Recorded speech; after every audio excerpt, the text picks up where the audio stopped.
So I found it. If I put load on it, like it's dragging, I can stall the wheels and you can hear the motor turning. So I'm guessing I stripped the spline out of the main gear. So once I got the motor opened up and opened up the gearbox,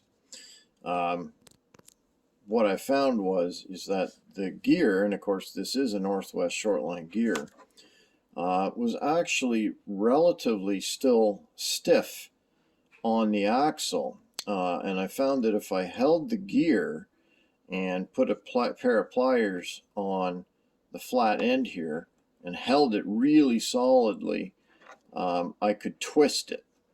But it was still on there, so it wasn't loose, like it didn't move side to side, and it took some effort to get it to rotate.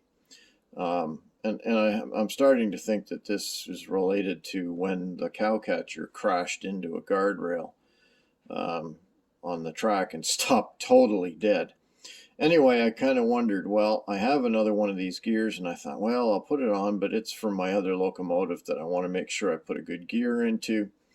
And I just thought, well, you know what? I'm going to give it a shot. And I took a 30/1000 of an inch drill bit.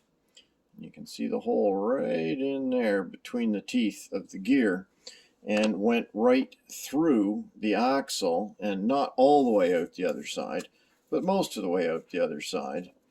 And now what I'm planning to do is use a little bit of brass rod to push down in there and lock the gear back onto place. And so should anything happen to it from here, it's going to destroy the gear.